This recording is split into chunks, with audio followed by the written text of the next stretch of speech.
Hi, hello, welcome back to the carving tutorials. This is Dr. VK, and I would like you to use this new edition of the dental anatomy textbook from Wheelers.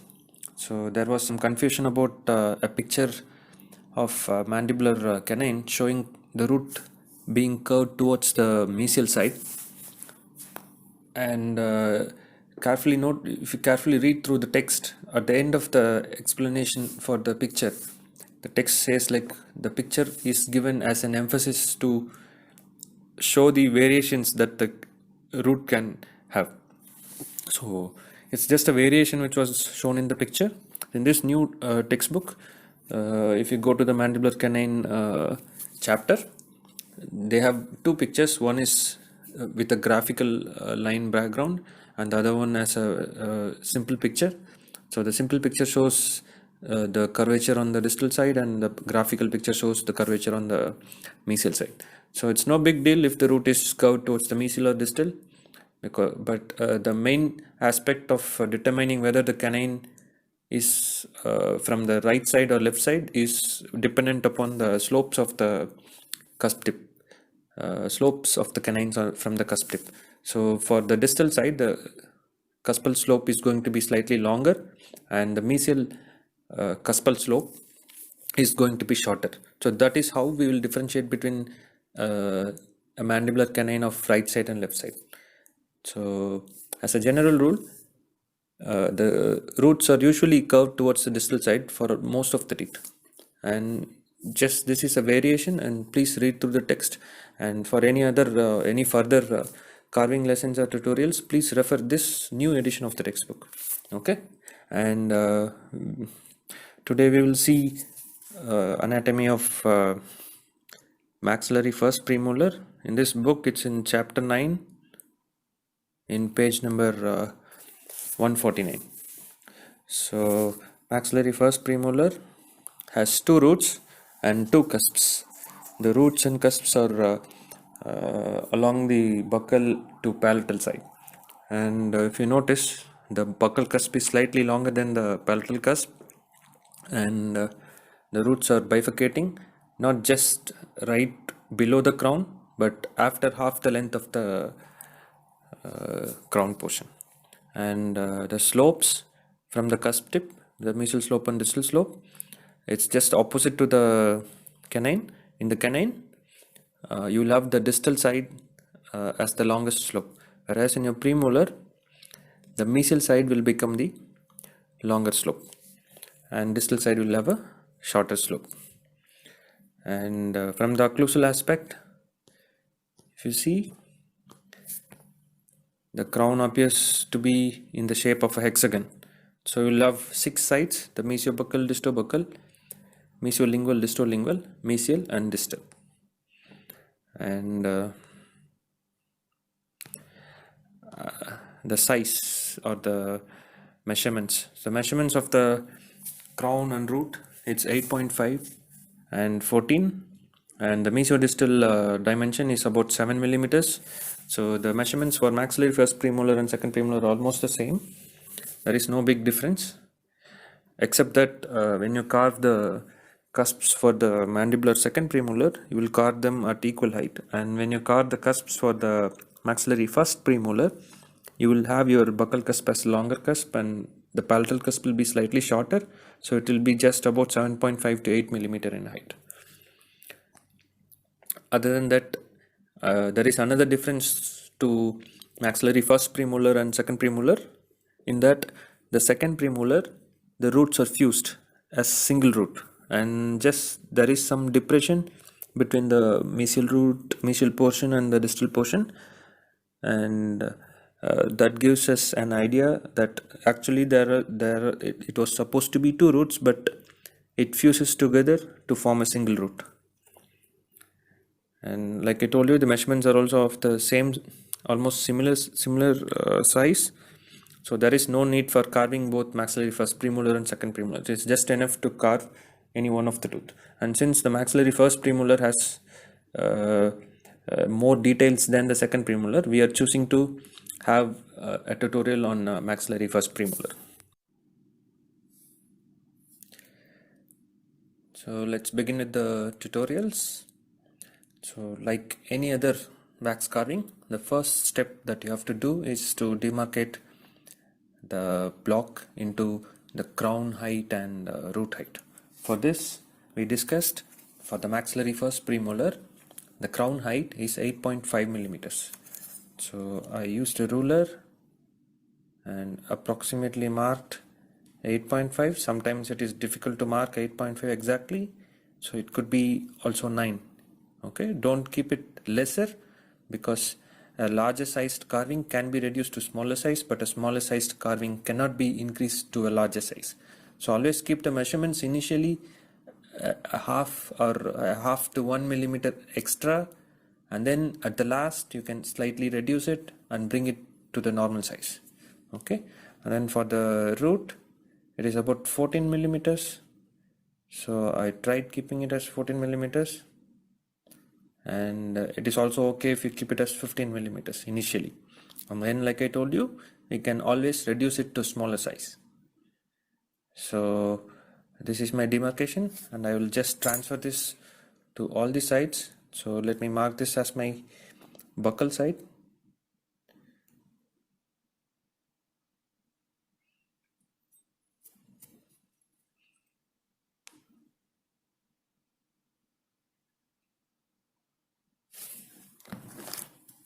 Always keep an old toothbrush handy so that you can brush it off.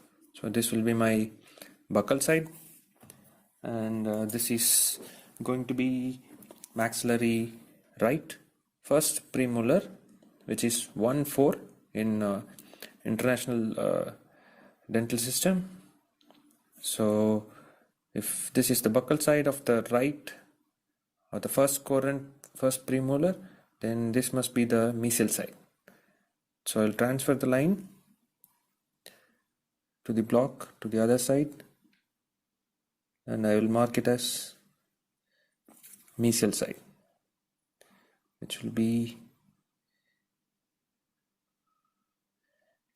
M.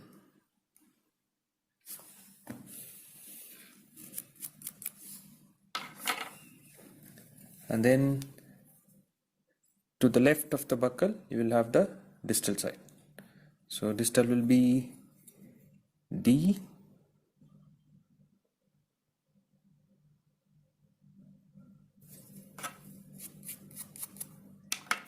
Also have to transfer the lines to the other side. Again the same, the crown line, the length of the crown also has to be transferred. And now we have marked our buccal side, distal side and mesial side, and exactly opposite will be your palatal side or lingual side if it is a mandibular premolar. But here we are going to carve maxillary premolar, so we will call it as, or we will consider it as palatal side. And also again transfer the line into the palatal side also.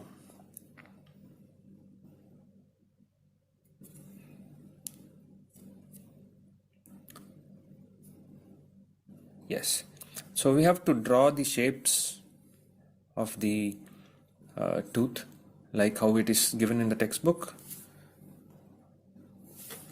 So this is the image of the maxillary right premolar. If you see, the root is curving towards the distal side, and if you see the cusp slopes, the mesial slope is slightly longer and more sharper, and the distal slope is a little bit shorter and more rounded. So this is what we are going to copy the same in our block. So it must be upside down since it's a maxillary teeth. So we'll exactly copy this to our block. So we first draw a midline.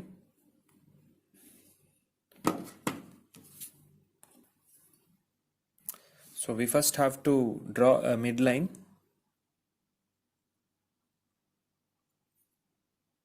on the surface. Okay. From this midline in the crown portion, I would like to again mark it or divide it into 3 equal halves. Can you see? I draw 2 lines in between the crown line, so it gives me 1, 2 and 3 sections: the cuspal third, middle third and cervical third.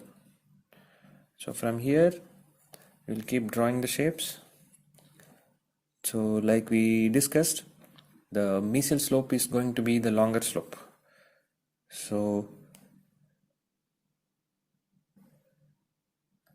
here I have drawn the mesial slope.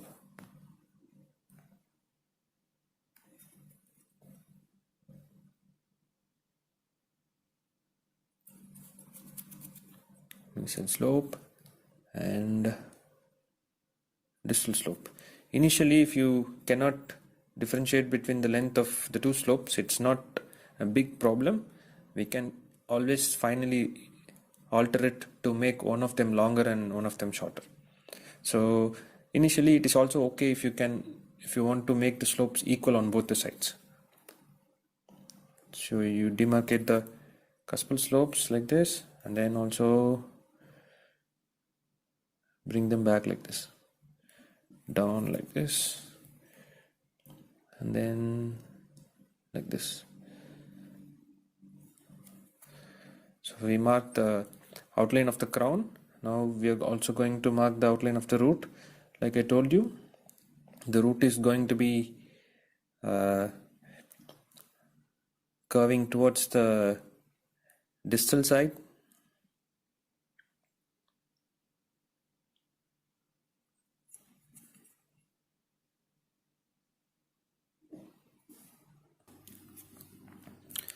So for the maxillary first premolar, the root is going to be curving to the distal side. So this is the first quadrant, right side.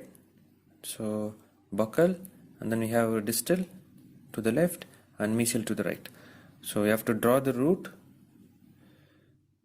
So the root tip is not exactly at the center. The root tip will be slightly off center towards the distal side. So we make a small dot, and then you connect the dot with the crown. So it's straight here, and then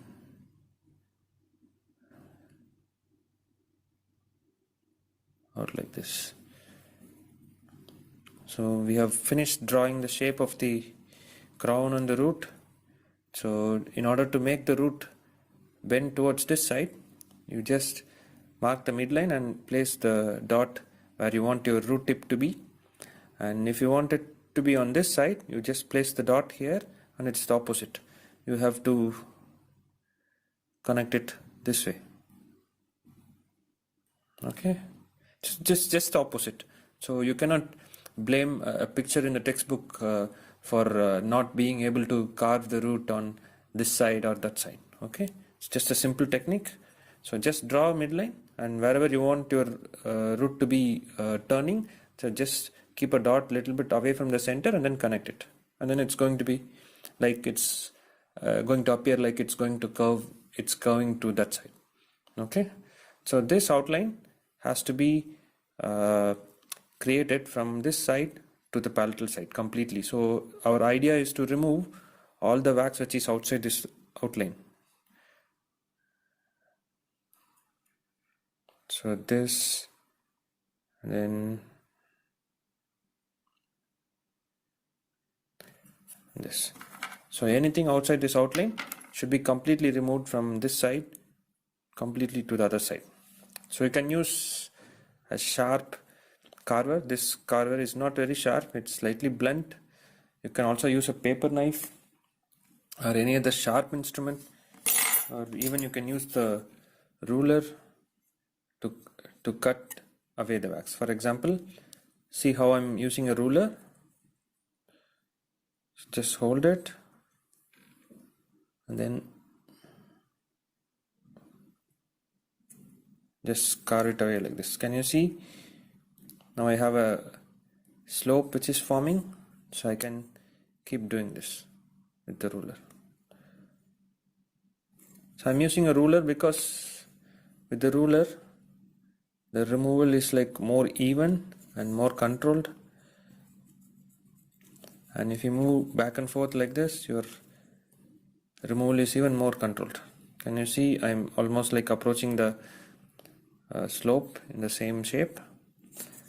Or it is also good enough to use a carver. For example, like hold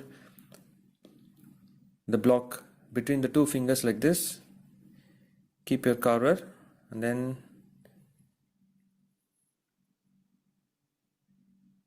back and forth you keep moving, and the slope keeps increasing in length. Just change the sides of the carver, because like when you're doing this, there is a small amount of wax which is left behind on the other side. So when you turn this, and then you will also remove that. Getting closer and closer. Also transfer this midline on the occlusal view. So your slope should reach this line which you have drawn on the occlusal. So the midline is transferred, and I will keep carving until my slope is reaching that midline. So when you reach the midline, you might have removed all the wax that is outside the outline of the crown portion. Coming closer again.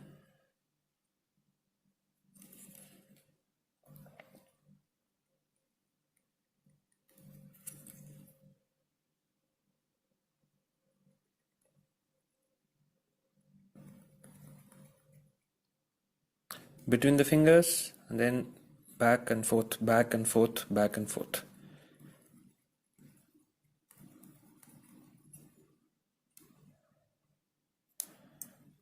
Almost completed all the reduction.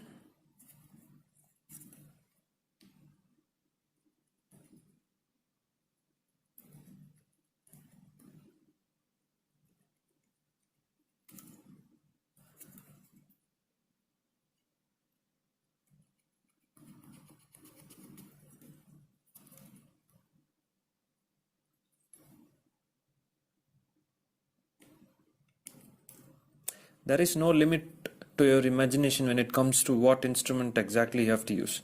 A carver, a Lecron carver, is a more apt instrument for beginners, but when you get experience, you could use anything that is available at your hands. So for example, like I have a nail clipper here. So I have some knives and blades here. I could also use this to finish my carving. For example, I could do this, and also it is possible for me to use this claw to create some occlusal anatomy and morphology when I am finishing my tooth. But professionally, a Lecron carver is the recommended instrument for doing your wax carving. So in your class at the university, I would recommend you just use a Lecron carver or any other carving instrument that is available for your. We also used a mango carver during the demonstration for mandibular canine. So it's absolutely okay to use any of the instruments that is available with you. Professional instruments. For example, like it's as an example I showed you that I can use a nail clipper also, but it's not recommended to use that. Okay. I will also do, if you see, the reduction is complete on the mesial slope. I will do the same thing on the distal slope. This time a little bit more faster because I have already showed how I am doing this.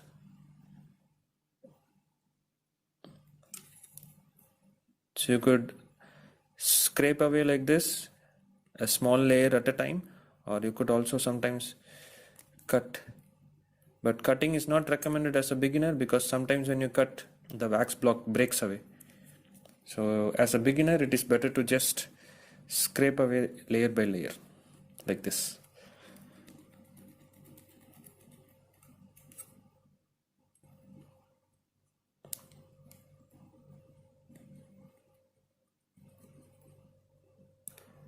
And if you are watching this video for the first time, and if you are not able to catch my voice, I recommend once the video is available in the Telegram group, you could use a headphone to listen to it. I'm sure you'll definitely hear my voice much more clearer this time.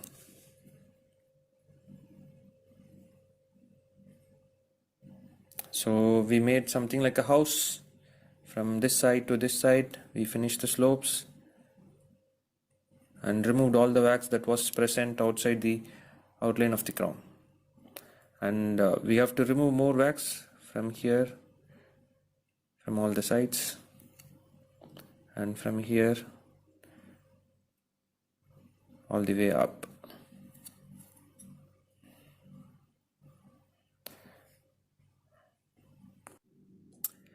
Now I'm going to continue my reduction below the angle here, the meeting point of the slope and the occlusal slope and the cervical slope. So we need to remove all the wax from here. So this outline has to be also present on the other side for us as a reference. So this is palatal side. So on the palatal side also, I will do the same thing, like make divisions on the crown, 3 equal halves, 3 equal sections, and then also draw a midline. So now we have the crown shape. Crown is approximately like this. So I transfer the marking, and then the root has to curve towards the distal side. So from here, distal side is on the left side. When you look from the palatal side, it's over here. So I make a small dot here and then connect it to the crown.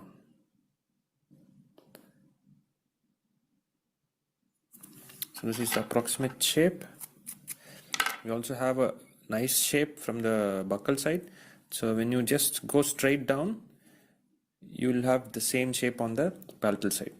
But as a guidance, sometimes when you're trying to cut through it, sometimes you make it more thinner on this side or maybe more wider here. So it is better to draw the shape on both buccal side and also palatal side. We are not drawing any shapes about the mesial side and the distal side right now, and we'll do it after we finish reducing all the excess wax from the sides here.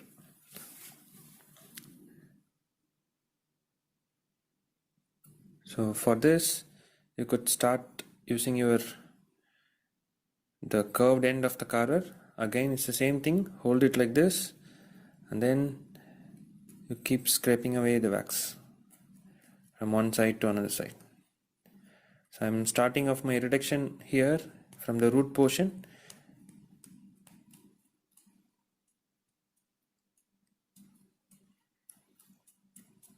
From one side to another side completely, from one end to the other end. Do not just keep doing in the middle. Your wax carver should go from one end to another end completely. Touch the fingers which are holding the block completely, and little bit with firm pressure. Little bit more faster as you get used to it.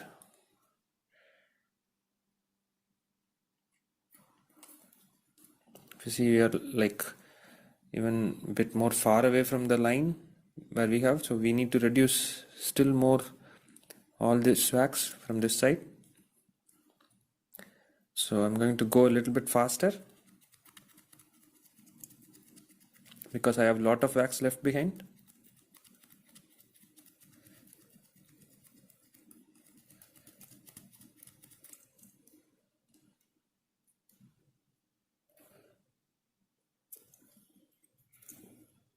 If you notice, the curvature is approximately same as the curvature of this instrument, and from this side it's going to be the other way around.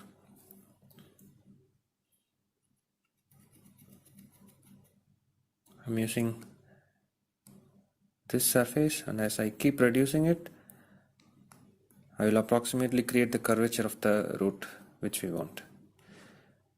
So we have to use this curved portion on the side where we want the curvature. Here for this first premolar, the curvature is required on the distal side. So distal side is here, That is why I'm starting to reduce from distal side using the curved side of the curver.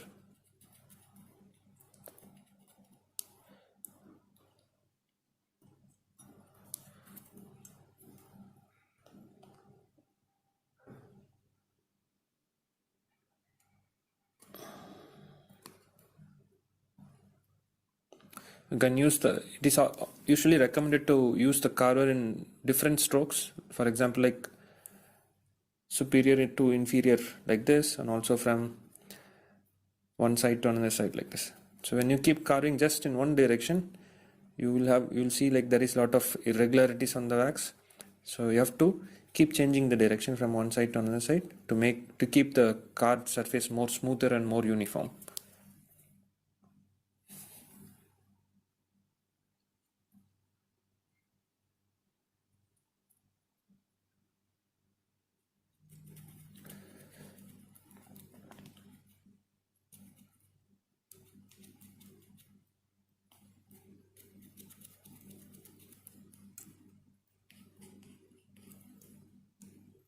Getting closer and closer to the outline.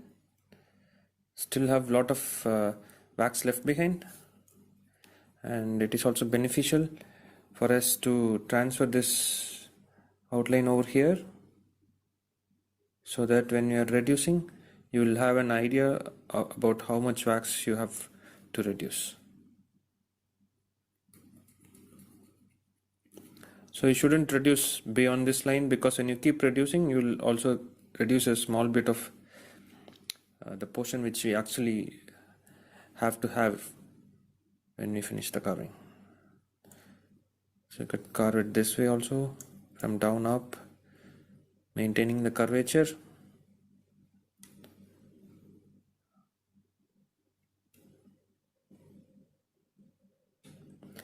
Until now the wax block is still in huge size, so application of pressure is not going to damage the wax block. But as you keep carving and keep reducing the size of the block, you must be very careful with the hold that you have on the wax block. When you hold it very tight, it's going to break away from the base, and that's not desirable.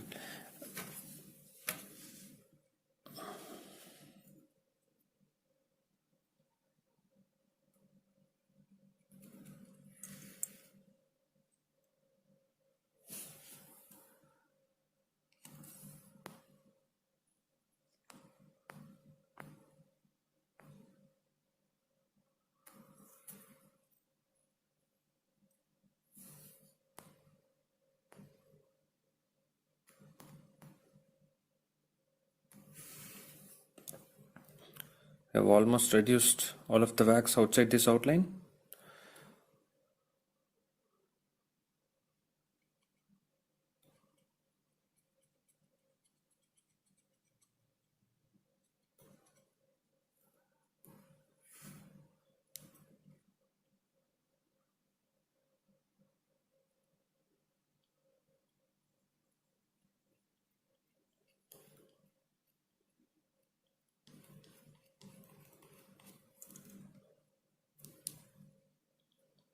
Almost as close to the outline as we want.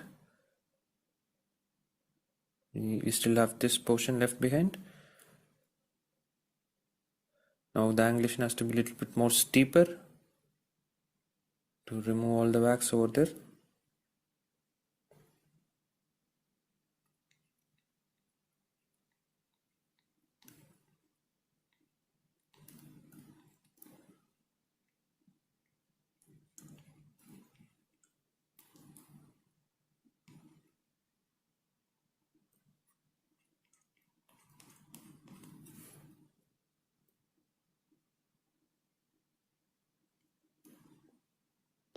Now I have still a little bit of wax left behind, but I'll keep that for now, and I'll start reducing the other side. So this side I'm going to use my carver in this direction, so that my curvature is this way, not this way. I cannot use it this way because I want my root to be curving to the other side, so I'll be using this side of the curve. So again, it's the same thing. Just keep running the carver from one side to another side.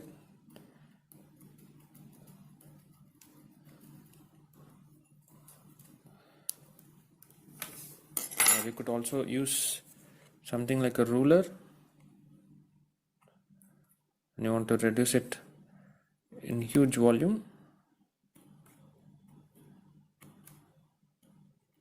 So using a ruler, the reduced surface is more even and more smooth.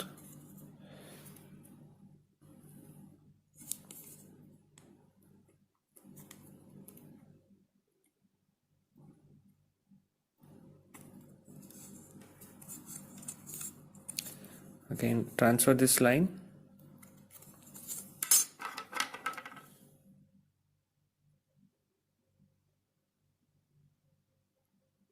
to the top,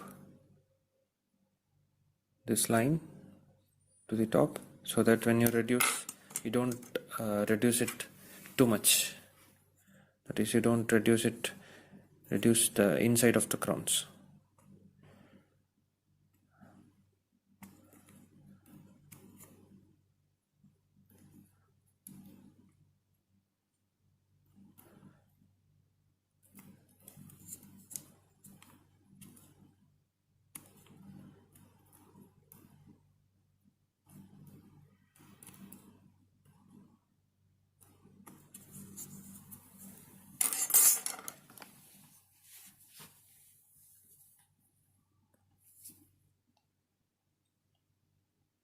I've switched back to the carver because now I'm close to the outline.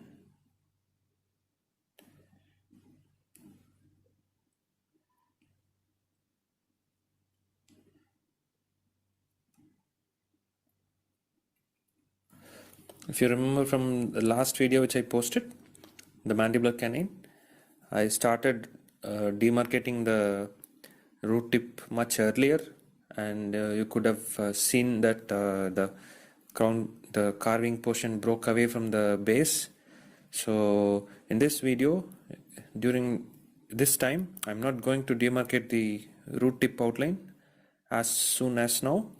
So I will just start concentrating more on the upper two-thirds of the tooth, the crown portion and first half of the tooth of the root, and then finally I'll start reducing or demarcating the root tips.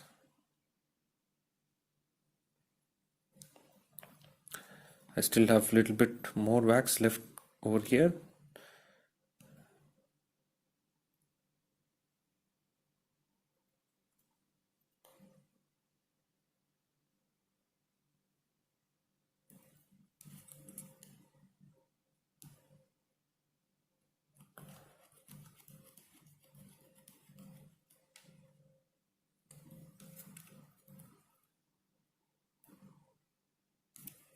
I still have a lot of wax left over here. Just from this side, but from this side we are almost close here, which means we are not reducing it equally. We are reducing more from this side and less from this side. So that is why you have to move the carver equally on to both the sides.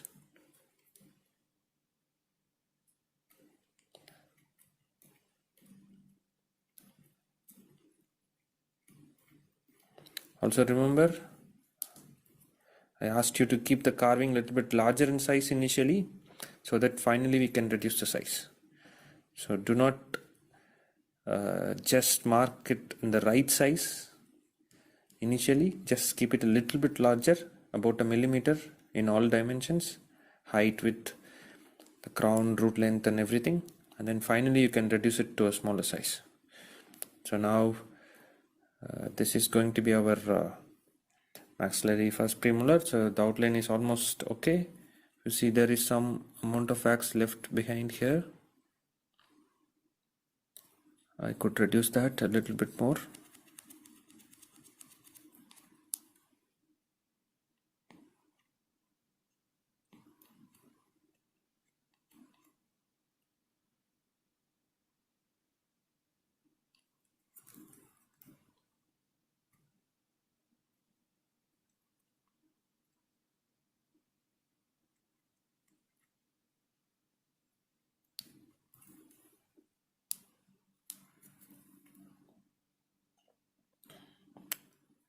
So we finished the outline from buccal to palatal side. Now we have to start making our outline from mesial to distal side. So just before doing that, we'll again make sure that there is not much of wax left outside the outline which you have drawn. You see there is some amount of wax left behind here. So we don't want so much of wax left behind, otherwise our carving is not going to take the actual size. Reducing a bit more, maintaining the curvature of the root. If you see, the cusp tip is at the center of the block, but the root tip is a little bit away from the center, that is towards the distal side.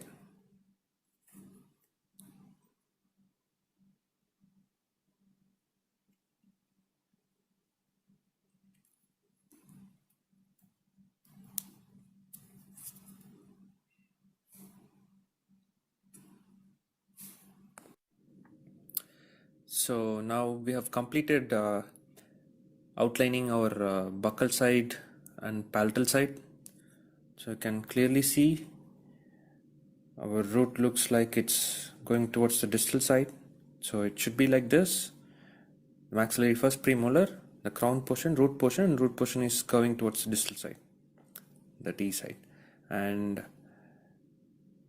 it's the same when you look from the palatal side. Again, the root curves towards the distal side, and it's about the same outline as the buccal side. And now we have to start making our outline from the mesial to distal side. So this is the mesial side. Let's suppose it looks like this. So this is the buccal side and this is the palatal side.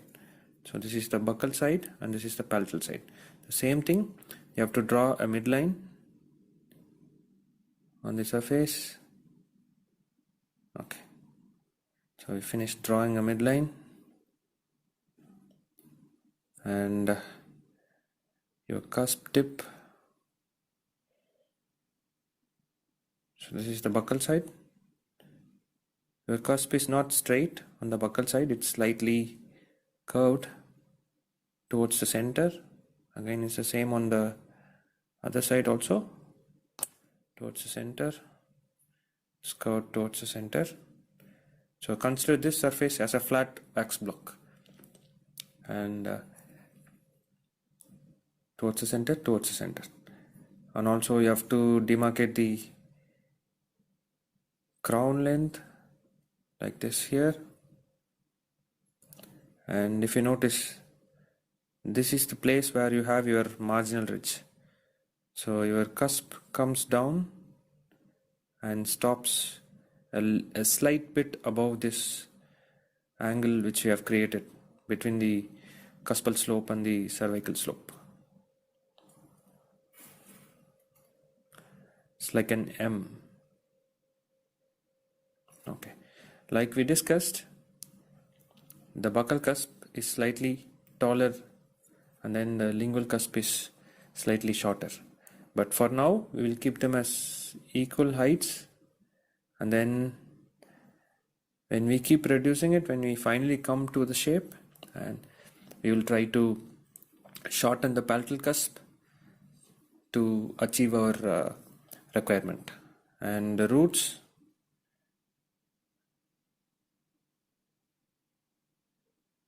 draw this cervical outline also from this side also. So it's more straight, the lower half, and the upper half is like it's curving into the towards the center. And the roots, again, two roots bifurcating from the midline.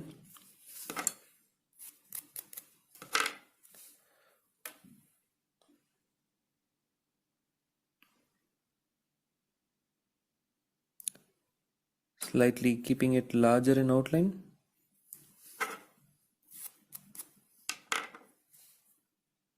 And our outline for the proximal side is complete. It's the same thing to the other side also.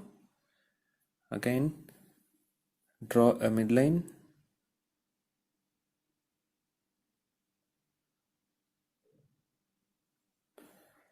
Draw a midline. and then transfer this exactly to the other side.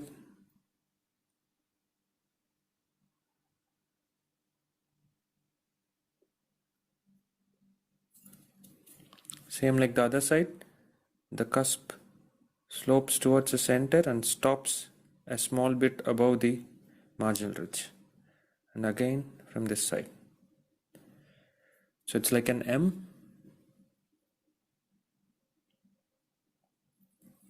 and then at the bottom it's almost like a straight line or a slight bit curved to the inside.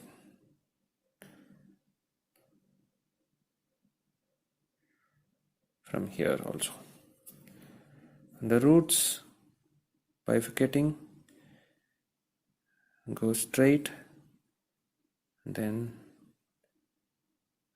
go up to give some bifurcation.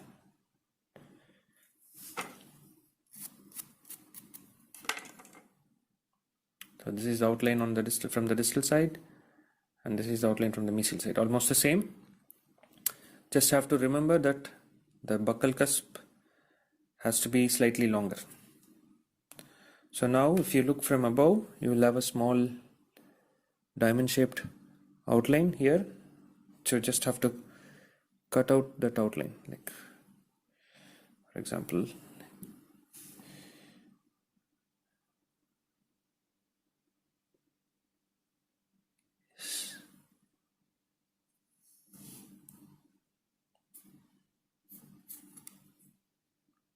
see how I'm cutting it out, like in a V shape.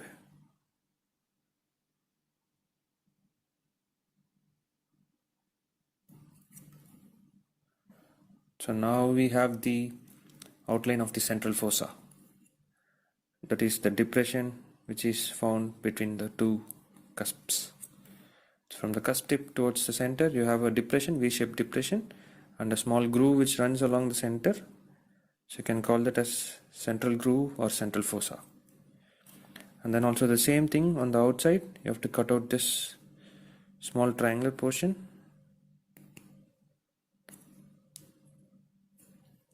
like that,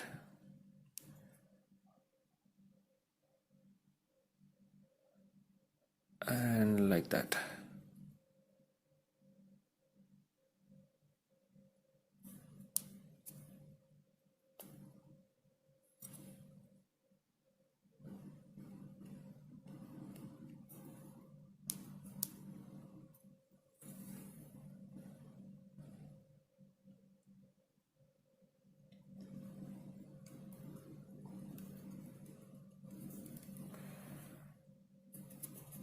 More, shaping it more, removing more wax.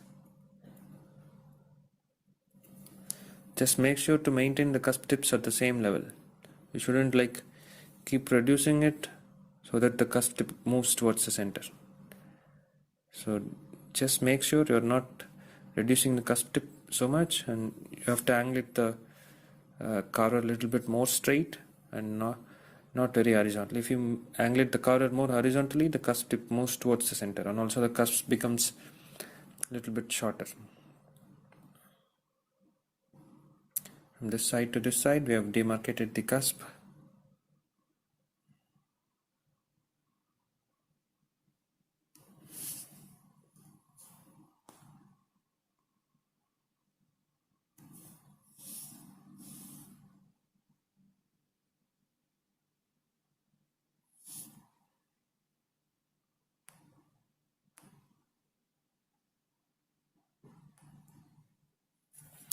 So if you see, we have two pyramids, like 1, 2, pyramids have 4 sides, 1, 2, 3, and 4. Same, 1, 2, 3, and then 4.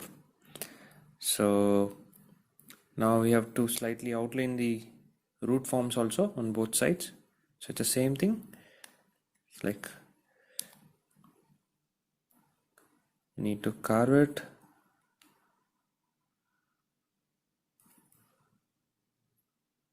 Following the outline which you have drawn.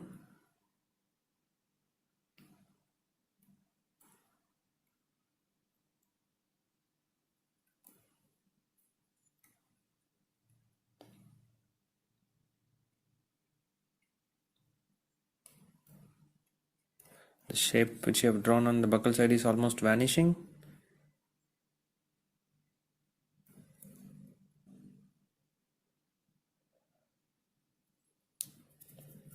The same thing for the other side.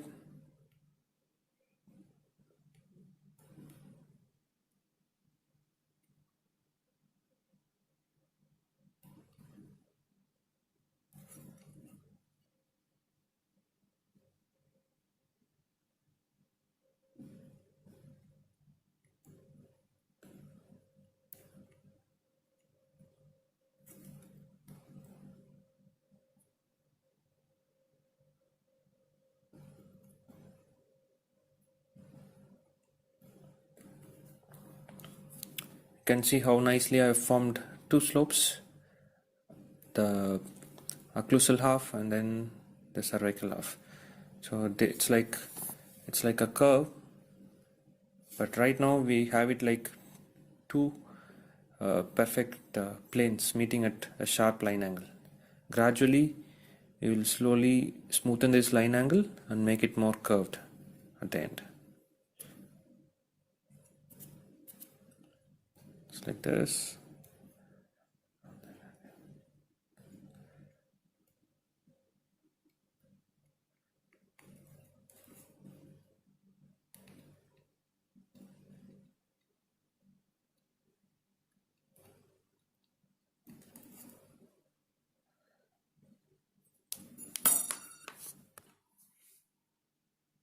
So now we have something like this, something like a unpolished diamond with lot of planes here, and like a lot of sharp edges.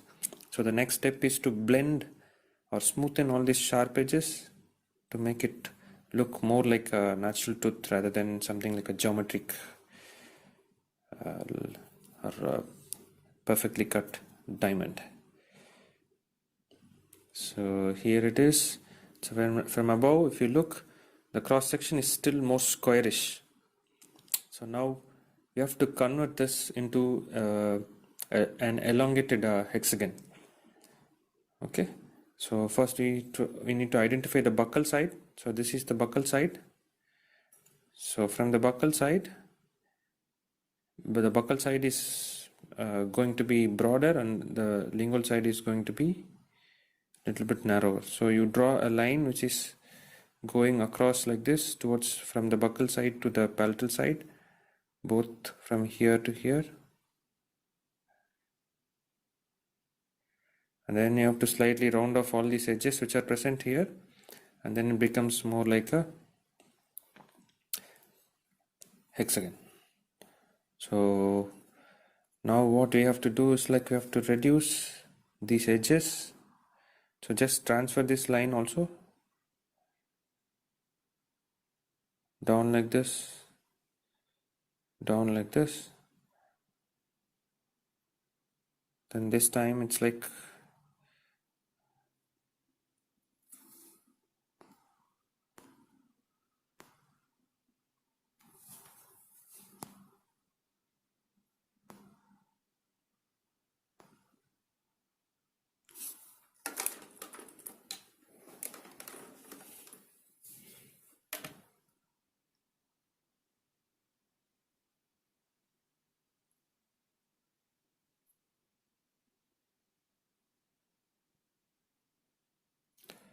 if you notice, I'm reducing a small bit from here and a little bit more from the palatal side.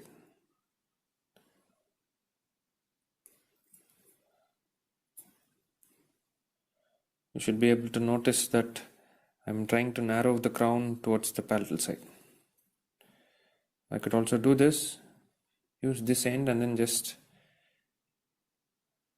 carve a bit from this side.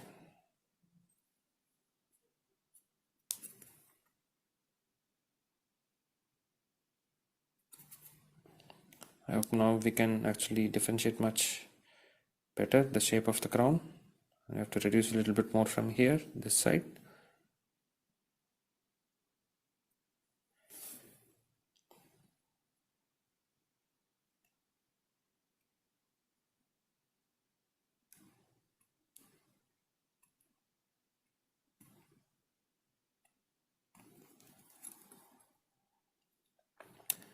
can also keep the carver along the edge and then keep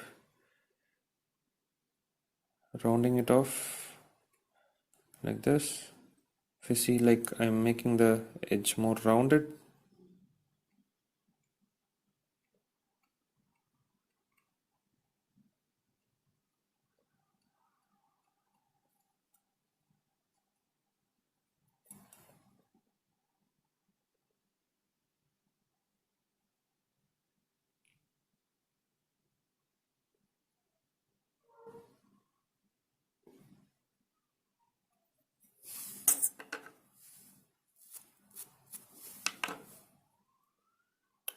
Look from above, this side is more rounded, so you have to do the same thing for this side also, making it more rounded, and the roundation should stop at the midline. So this midline again has to be redrawn on the buccal side, and the roundation should stop at the midline. It should not go beyond the midline. So at the end you will have a small ridge which runs on this side. Ridge is like an elevated portion on the surface. So on this surface there is a central ridge, or the ridge which runs from superior to inferior. So crown is shaping up a bit more better way.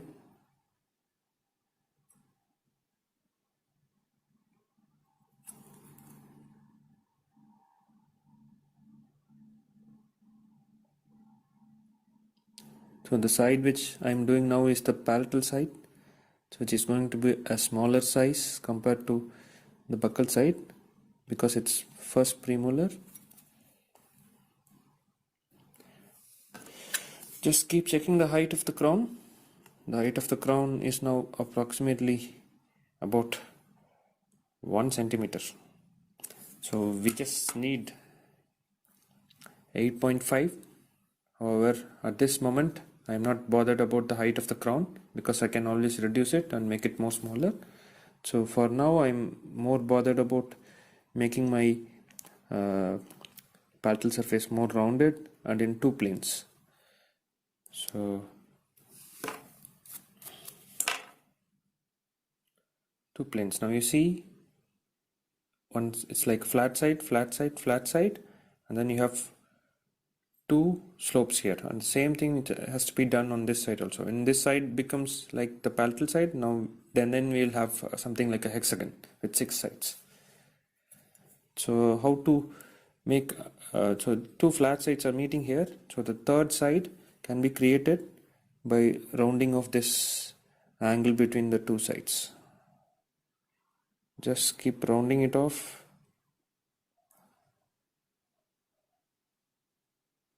Towards the cusp tip.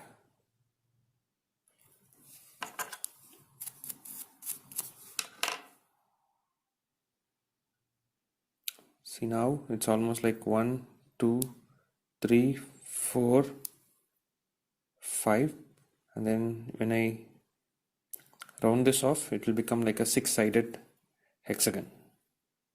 So rounding off is like this.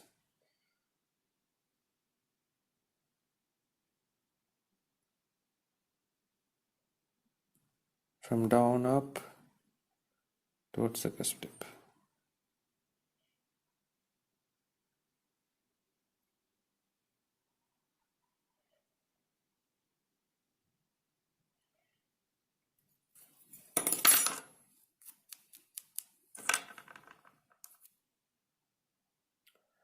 Now if you see, it's almost like a hexagon, but if you notice on the buccal side the central ridge is more away from the midline, so I still have to reduce it more from this side and bring my central ridge.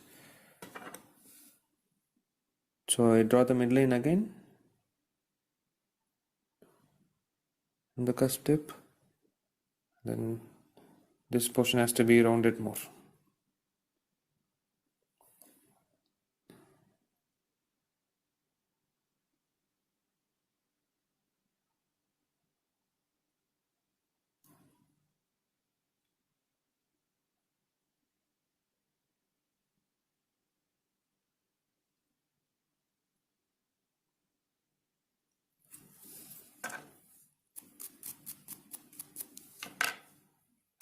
So see, the crown is nicely shaped up now.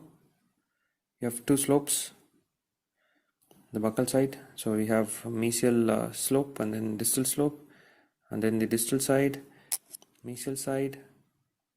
The same on the lingual, we have two slopes. Now if you see the outline, it's almost like a hexagon, like how we saw in the textbook in the first video. More roundation and more blending in of the cusps.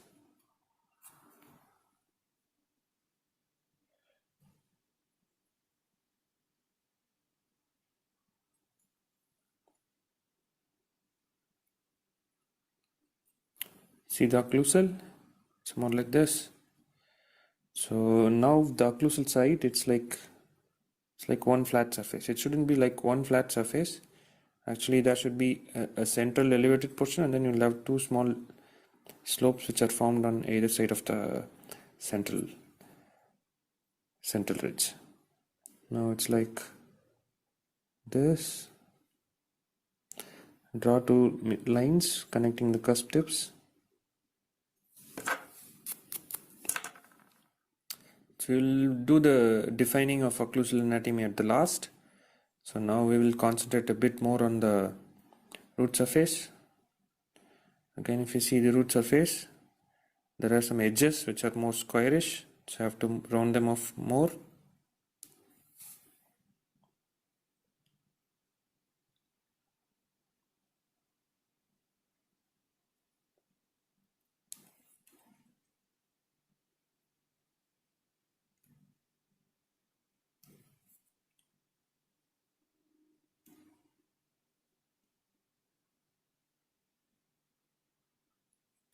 Should also maintain the distal curvature, which is required for the maxillary first premolar carving.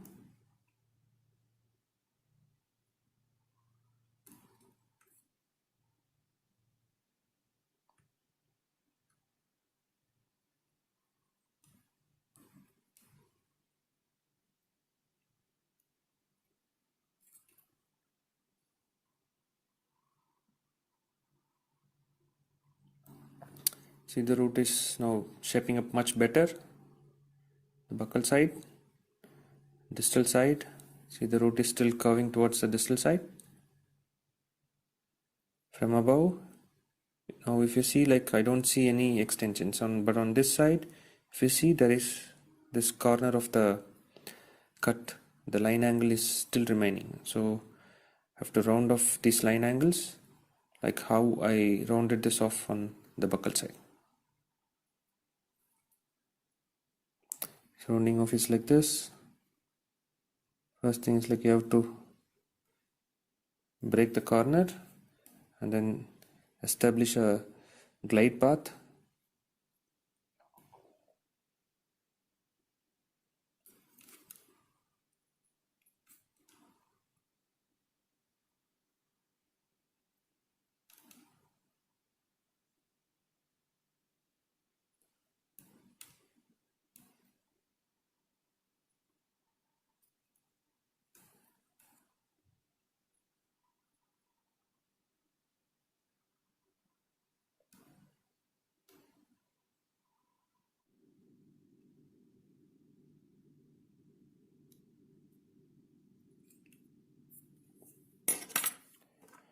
Root portion is also almost reduced. Now yes, we'll measure the size of the tooth. The mesodistal dimension is about 7 millimeters. And here if you see, it's just slightly more than 7 millimeters. It's just about 7.5 to 8.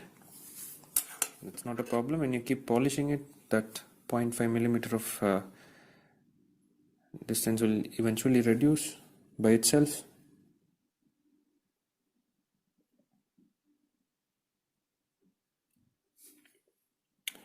Need more roundation from this side because this side is more straight. It should be converging towards the, this is buccal side, this is palatal side, and from here the mesial and distal sides will converge and come towards the center of the palatal side. So this side needs more roundation.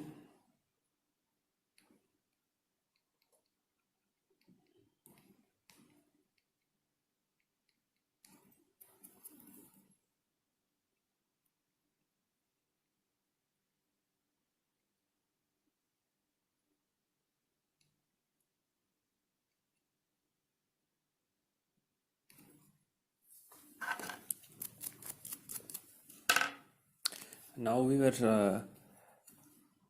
should start demarcating the sides. For example, the slopes.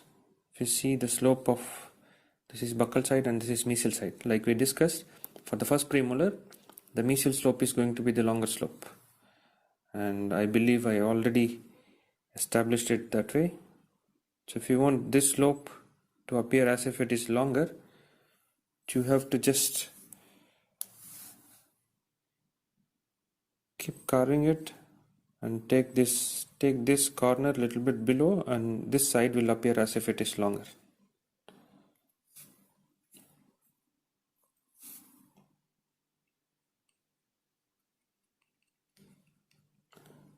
More roundation.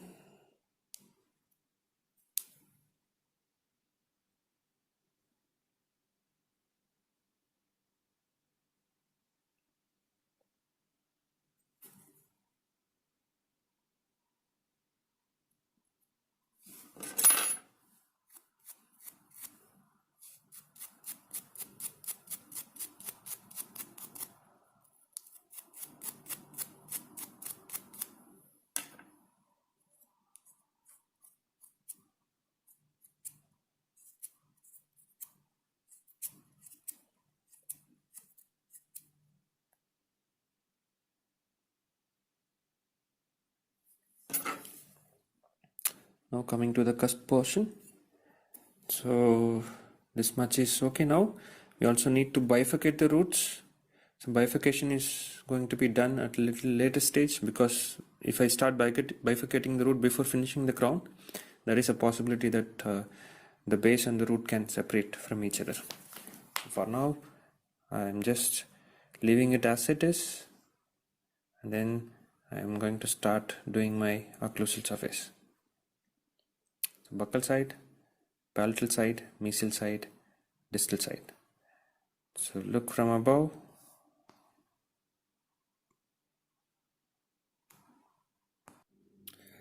So now we almost finished making our premolar.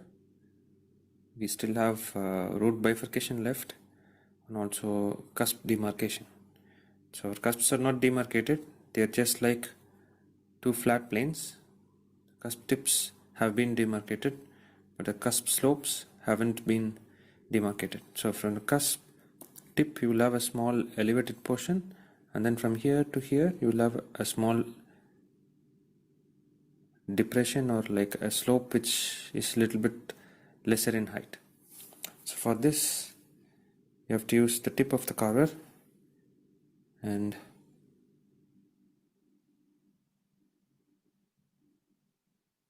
start making a small depression.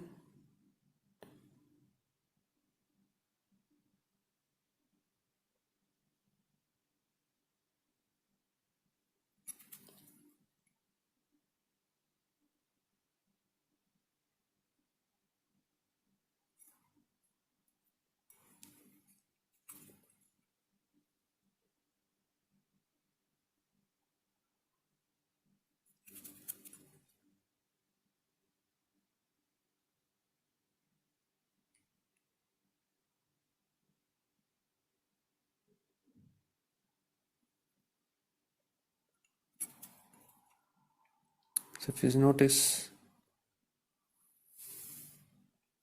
I'm just trying to scoop out some wax. So as I keep scooping out, you will see like there is also a small bit of wax which is left behind in the outline. So this will eventually become our marginal ridge.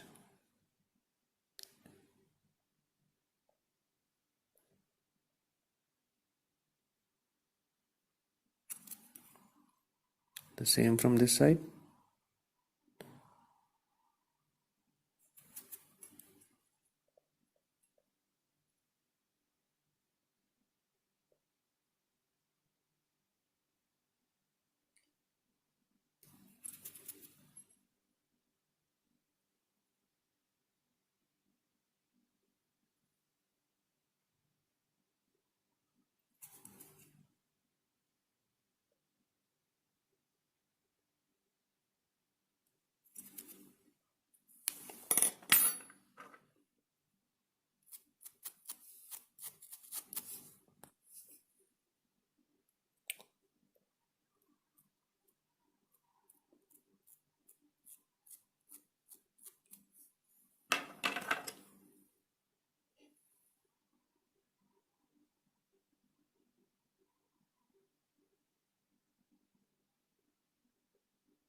Cleaning all the scrap wax which is coming out with a brush. It is also beneficial to have a cotton cloth for polishing the surface in order to demarcate and locate the cusps.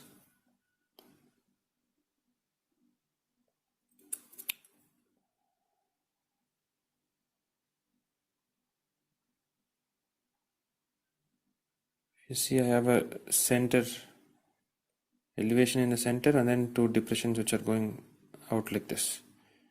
And then also if you notice I am trying to demarcate the shape of the crown, and as I keep scooping it along the outer portions, you can see like a small bit of wax is being left behind like a wall. So this becomes our marginal ridge. The same thing for the palatal side also.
Right now the buccal cusp and the palatal cusp are almost at the same height, but as we discussed before, the palatal cusp has to be slightly smaller in height compared to the buccal side, so this cusp needs to be a little bit more shorter.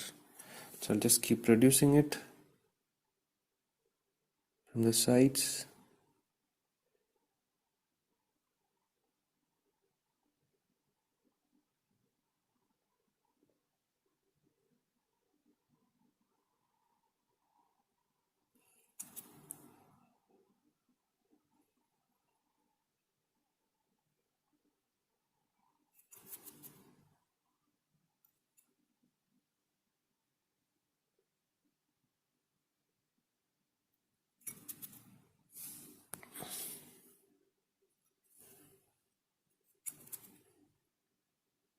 So after the demarcation, you will have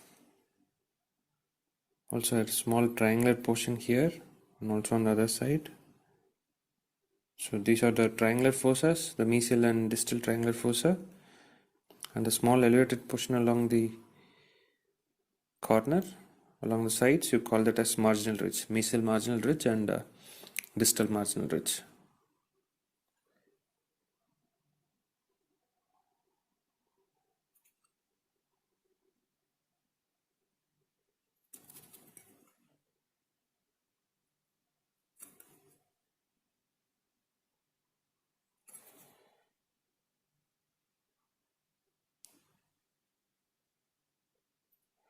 So it's the buccal side.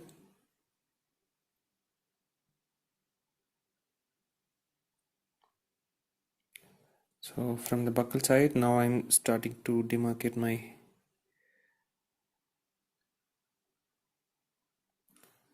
crown and root. So on the buccal side, the crown cement enamel junction is this way, but on the mesial and distal side, it's slightly like more straight or a little bit in the opposite direction. It goes up, and then comes down.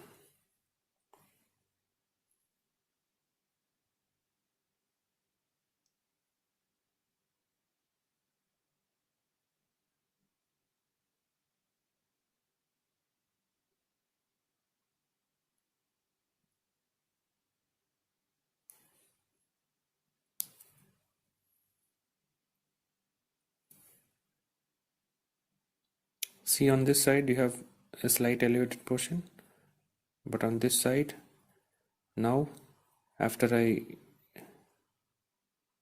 slightly made a concave area here, the root appears to be more naturally curving. Here again we have the cement enamel junction outline.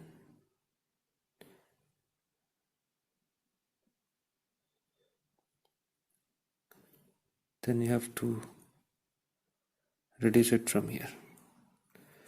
So now the demarcation of the root, you can use the back side of the carver. You just keep scooping a depression between the buccal and palatal side like this.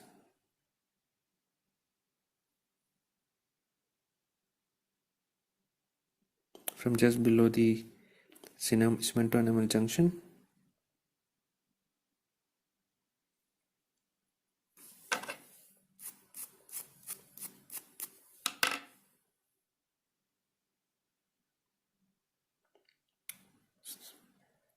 This is the developmental groove, a groove which is present, a similar groove is also present on the canine, the mesial developmental groove and distal developmental groove, in the mesial and distal.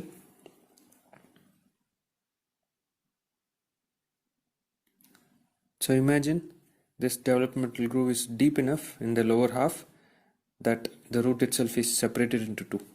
So that's how we can account for the development of two roots in the premolar. Also, since there are two cusps, we should have more biomechanical resistance. So the root of the premolar is more longer from buccal to palatal to resist the lateral forces, which are much more compared to the canine.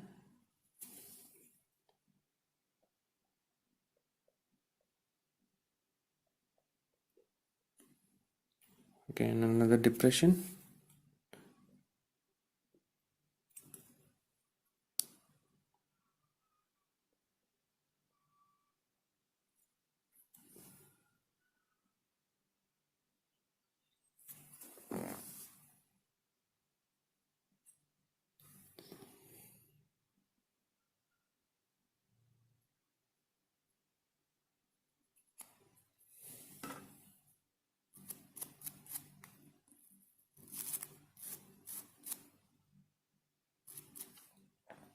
Use a soft brush. This brush is a little bit hard, so you can see like when I'm trying to clean it, it is also like scraping away some wax. So you should try to use a brush which is much more softer, a brush with soft bristles.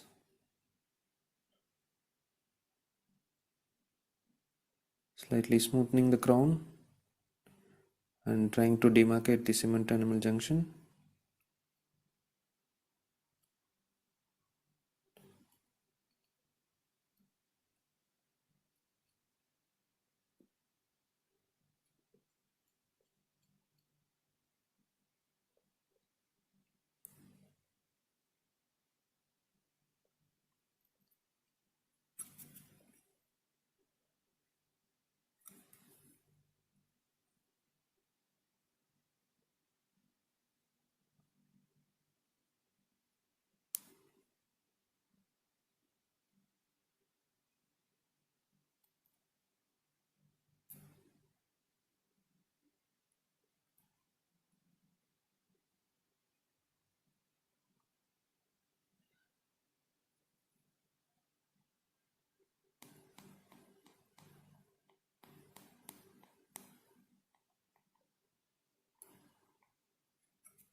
Observe the cusp. There is a central ridge, and then there is a slope on both sides, and then you have a triangular slope on both the sides.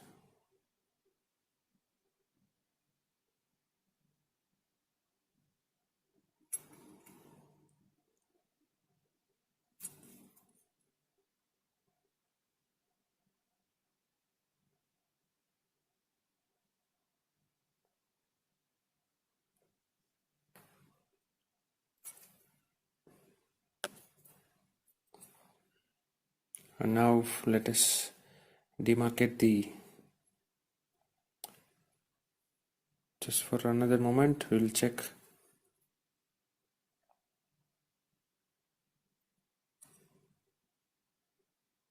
We see the root is slightly on this side, so you have to make more curvature on this side to make the root appear as if it is distally curving. So this portion of the root is a little bit bulky. You have to reduce it a bit more.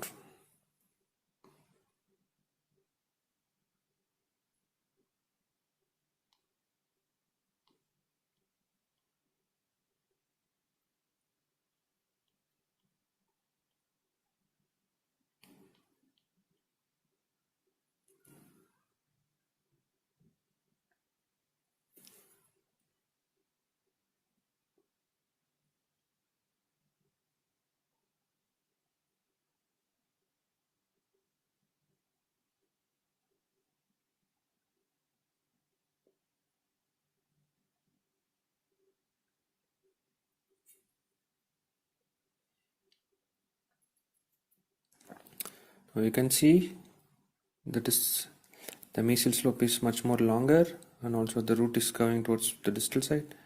I have to reduce a little bit more from here, and the root will appear as if it is really curving to the distal side.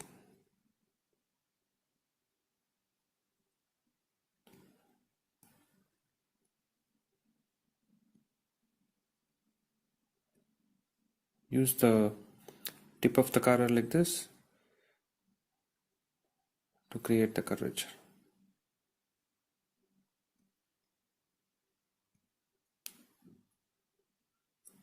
See, the root is now much more curved towards the distal side, buccal side, mesial side. Now we will start demarcating the root. Just keep the carver like this, keep making groove deeper and deeper. Do not force it too much, otherwise the roots will split.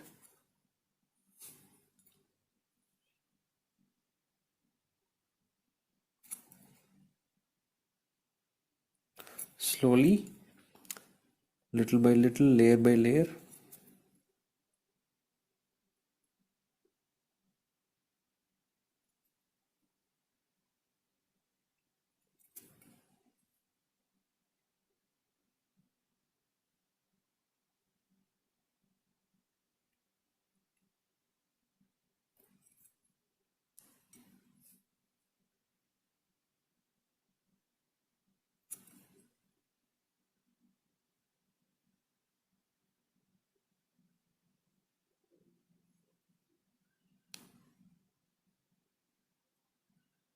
It's much deeper from this side, so I'll start making the groove from the other side also, so that we meet in the middle.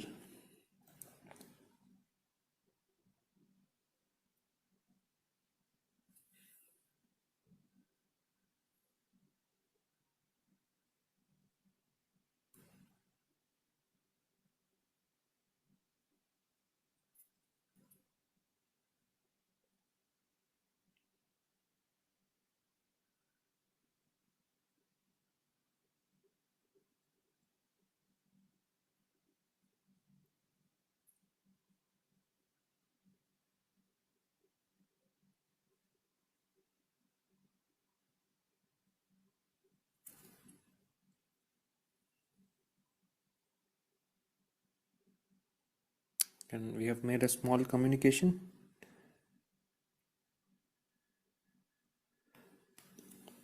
Now it's a little bit more bigger.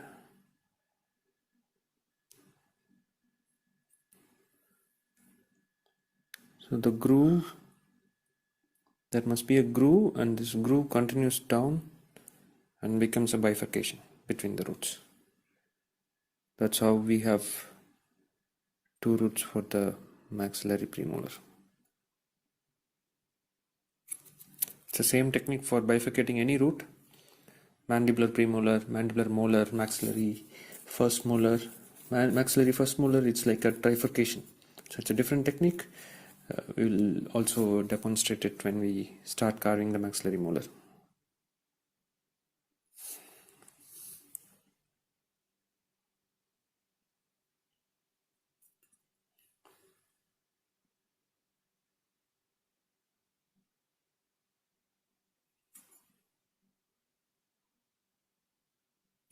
Just need just a little bit of more cleanup, and then we'll be done. A bit more cleanup has been done. Now you can see the roots are bifurcated, but the bifurcation is too far below. It should be at least at this point. So I'll just keep carving a bit by bit and slowly bring the bifurcation little above.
See this portion of the root, the buccal half of the root, I have made it perfectly like it's curving towards the distal side, but the palatal root, it still has some bulk left on the mesial side, which I have to slightly reduce from the mesial side of the palatal root.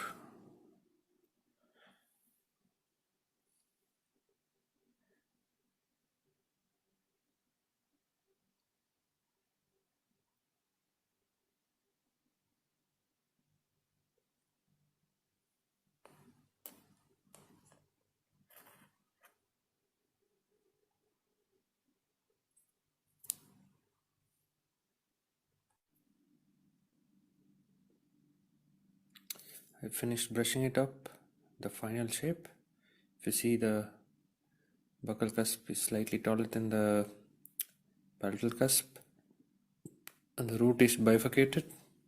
Not the palatal root is bit clean, and the buccal root is not bit clean because of there were some defects along the bifurcation, so some wax has chipped off. However, and from the buccal side, from the buccal view, the maxillary first premolar, left side, right side for the patient, 1-4. See the root curvature towards the distal side, and when you look from the occlusal view, we now have that hexagon form with 6 sides. Then from here,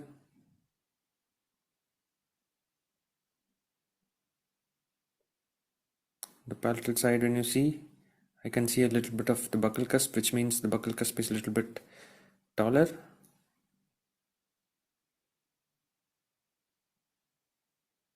And also closely notice the outline of the cemento-enamel junction. On the mesial and distal side, proximal surfaces, the cemento-enamel junction goes up and then comes down. It goes up and then comes down. Whereas on the lingual side and the buccal side, it comes down like this. So that's the difference in cemento-enamel junction.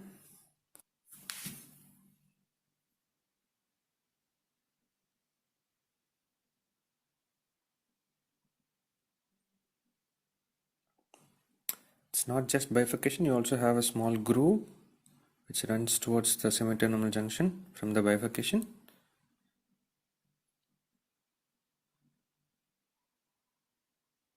And this is it.